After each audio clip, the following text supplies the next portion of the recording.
కలకలం రేపిన Bengaluru rave party issue Karnataka కాదు తెలుగు ఇండస్ట్రీని కూడా కుదిపేస్తోంది. కొందరు యాక్టర్స్ కూడా ఈ రేవ్ పార్టీలో పాల్గొన్నారన్న వార్తలు ఇప్పుడు కలకలం రేపుతున్నాయి. ఈ క్రమంలో నటి హేమ పాత్రపై కరాటే కళ్యాణి కామెంట్స్ చేశారు. ఆ బ్రేకింగ్స్ ఇప్పుడు మనం చూస్తున్నాం. నటి హేమపై కరాటే కళ్యాణి సెటైర్ వేశారు. ఇండస్ట్రీలో పెద్ద దిక్కు అని చెప్పుకునే హేమ రేవ్ పార్టీలో అడ్డంగా దొరికిపోయింది అన్నారు కళ్యాణి. శాంపిల్స్ లో డ్రగ్స్ సేవించినట్లు రిపోర్ట్ వస్తే పోలీసులు వేసే శిక్షకు సిద్ధంగా ఉండు అన్నారు. హేమ, ఇకనైనా జాగ్రత్తగా నడుచుకో, ఇంకోసారి ఎవరిపైనా నోరు పారేసుకోవద్దంటూ కళ్యాణి వ్యాఖ్యలు చేశారు.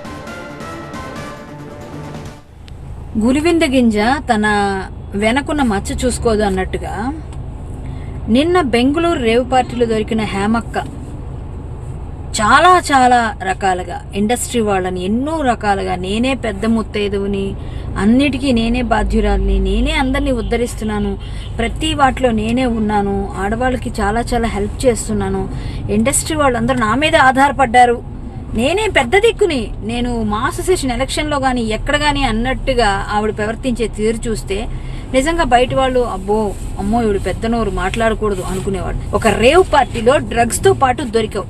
నువ్వు ఈ శాంపిల్స్ వచ్చిన తర్వాత బెంగళూరు పోలీసులు ఖచ్చితంగా నీకేంటనేది పనిష్మెంట్ ఇస్తారు.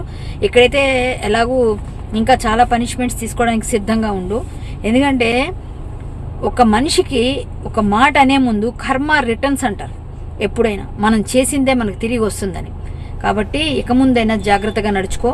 దేవుడి దయ వల్ల నీకు ఆ డ్రగ్స్తో ఏ సంబంధం లేకుండా, నీకు ఏ శాంపిల్స్లో ఎటువంటి ఇది లేకుండా నువ్వు ఉండాలని నేను మరొక్కసారి దేవుని కోరుకున్నాను.